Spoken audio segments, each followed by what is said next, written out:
All right, guys, welcome back to the show, abundance.io. We're here at Door to Door Con, and I have one of the OG Yo, legends, the coach of the coach of the coach, Coach Garn here. How you doing, brother? It's so good to see you, Randy. bro, if I was any better, I'd be twins. Life is good, bro. This world needs two of you. You know what? It does. It does. I wish some days I did have two of me, but I'll take one for right now. But now you got twin boys, so it's kind of like the legacy is coming through, man. Yeah, it's true. I have two sets of twins. What? I've got twin boys that are 10 and twin girls that are 14. So Wow.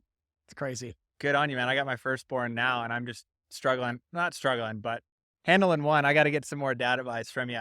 Oh, But life is good. it's just so nice to run into you here. We're just hanging out with David Meltzer, Tom Billio, lots of legends. And, it was fascinating just to learn your story about where you came from. And like even a sophomore in high school, Yeah. started literally writing your manifesto. Can you please, for the audience, like walk us through that experience and the amazing things that you've been up to since?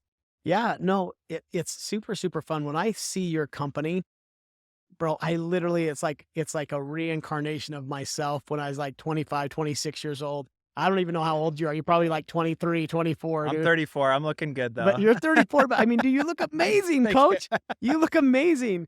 And, you and I love similar things, the outdoors, skiing, hiking, fishing, everything. I think when I was a sophomore in college, we came up with an idea. I took a personal development class when I was in college from an amazing mentor, and I got fascinated with human performance and growth. And my dad was a high school football coach for 33 years. So, I mean, we'd literally say family prayers and we'd put it in the huddle. We'd go Garns. Like Yeah. that's kind of how we grew up. But my whole life is like, how do I be the best version of myself? And then we created a coaching company called Prosper. We had one of the largest coaching companies. We did all of the coaching and training for Nightingale Conan, for Zig Ziglar, for Dennis Waitley, for all of their properties, we had hundreds of employees and it was all about impact and how we changed lives. This is back in 96, 97, 98, Wow. like 99. Like this was BG. This was before Google. Yeah. This is before coaching was cool. It really was. So it was just an amazing journey and haven't stopped since. So we talk about coaching, right? Now it's like a very well-known like job title Yeah. or business. Yeah. And now it has that kind of sexier look to it. But can you talk more about like what you've seen, like, because you've been behind some of the greats, like having even the coaches still get coaching and it never stops. Like people think I'm just going to get one nugget from somebody and then I have it and then I'm going to be rich and skinny and happy and Yeah. all the things. Can you talk about like that evolution of continuing to surround yourself with people that are at that next level and what you've seen do for yourself and so many others as well? Yeah. I think one of the things that I love about the coaching space is really surrounding yourself with those people that you love, like, and respect. I remember one of my early theses when we were writing the book Prosper was get yourself your own board of directors, your own personal board of directors. Because for me, there's no delineation between my work and my play, my life and my leisure, my recreation and my efforts. Is I've surrounded myself with people that make me want to be better. Mhm. And a really good mentor of mine said, Randy, it really is proximity is power. And I get to spend some really, really just amazing time with one of the OGs, Tony Robbins, and he still has coaches. Like, some of the people that we work with, like I have a fitness coach, I have a mental coach, I have a marriage coach. I have like, dude, how do I be again the best version of myself and really suck the life out of every single day Mhm. that I love it and I can lay my head on my pillow at the end of the day and like, dude, I gave it my all today. I feel good about it. 100%. It's the only way you can actually sleep Yeah. at night. When you go to bed thinking, "Oh, I could have done better," Yeah. those are your sleepless nights.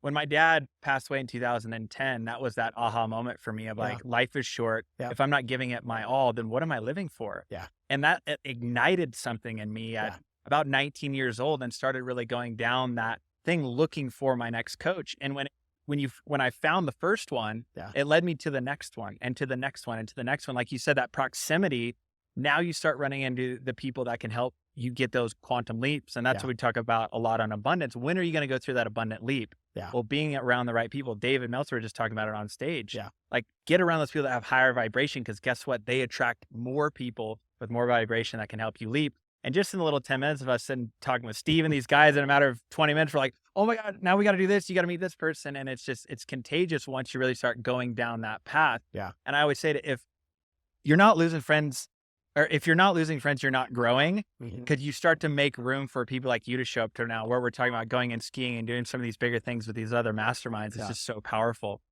So let's talk about your book. You've put out a lot of books, quite a few New York Times bestsellers. I know you got another one coming up we can't talk about yet. That's a secret. Yeah. But talk about the process of putting that book out and how it's been able to coach so many other people, even though you can't be sitting in a room with them. Yeah, it's like, how do you maximize your message? And really, I really do think that all of us are so unique. One of the things that I think gives me the greatest joy is my deep, meaningful relationships. And so as I wrote the book, it was called Prosper, and it's the balance between money, happiness, and sustainability.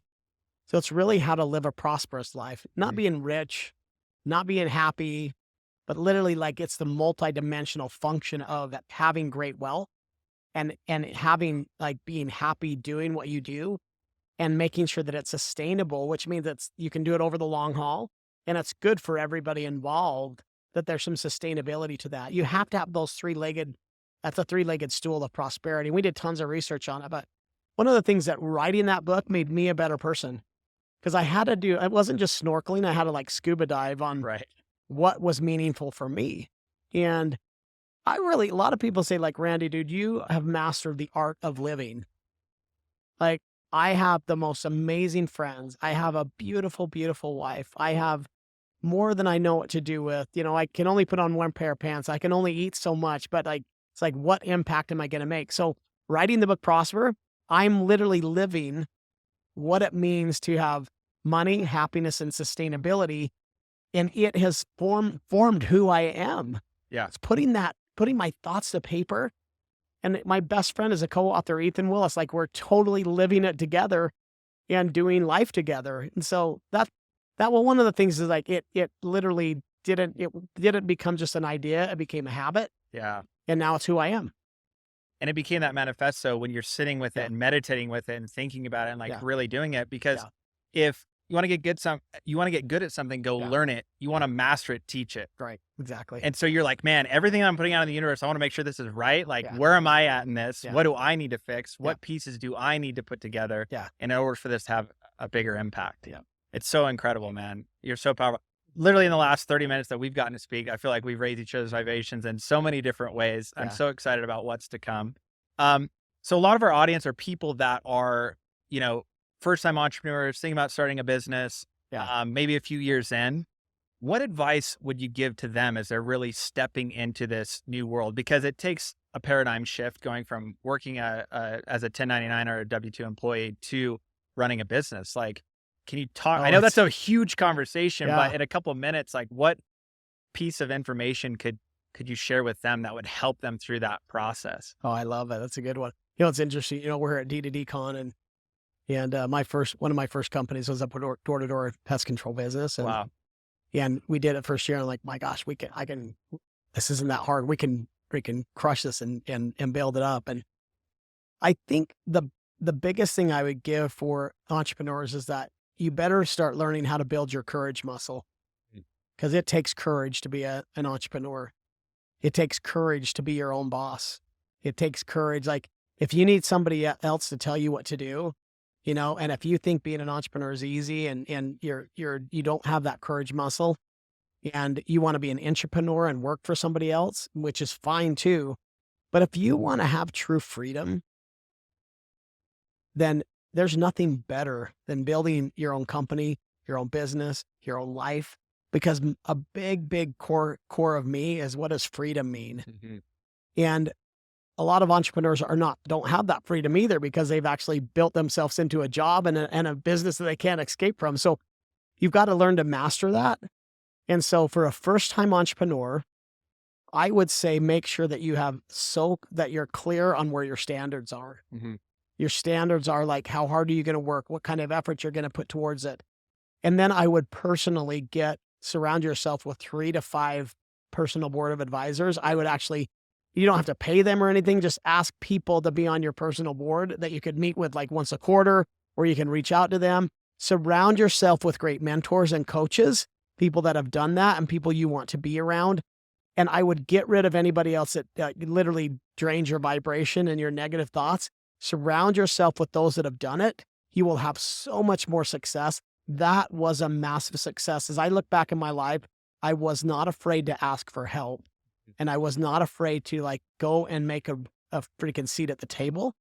And so I would say, be fearless, be courageous, and surround yourself with amazing people that will help you to not make a lot of the mistakes that can happen as you're first starting out your company. Wow.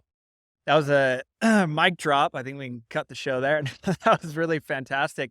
And you did that so much in your early coaching and your masterminds, is helping people really connect those dots. And Yeah. I've gotten so much inspiration from your work that has trickled down through other people that really inspired, abundance and what we're doing now here currently of helping people get onto platforms where you can build businesses very, very quickly to help with that, Yeah. friction starting point. And then mentors is everything. Like you said, Yeah. your personal board of directors.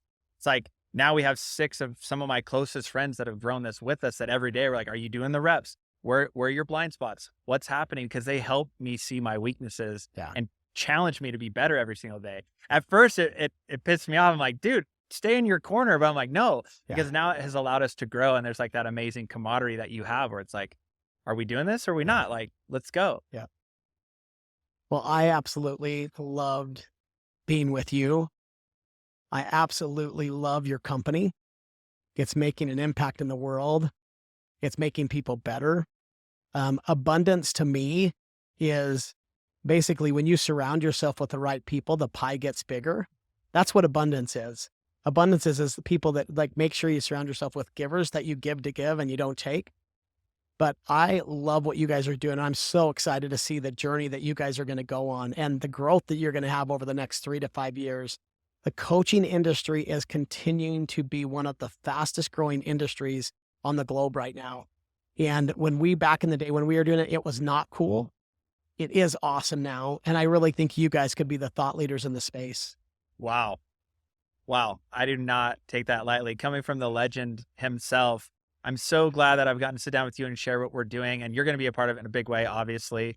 So again, thank you so much for being here. I know you got to go change more lives. You got to go speak in front of some other people. So thank you again for being on the Abundance podcast here at Door to Door Con. And we're definitely going to do another one of these because I can see 2 or 3 more episodes coming out with just you, my friend. So, well, let's go, man. I sure appreciate it. Thanks, brother. All right, guys, we'll see you on the next episode here at Door to Door Con.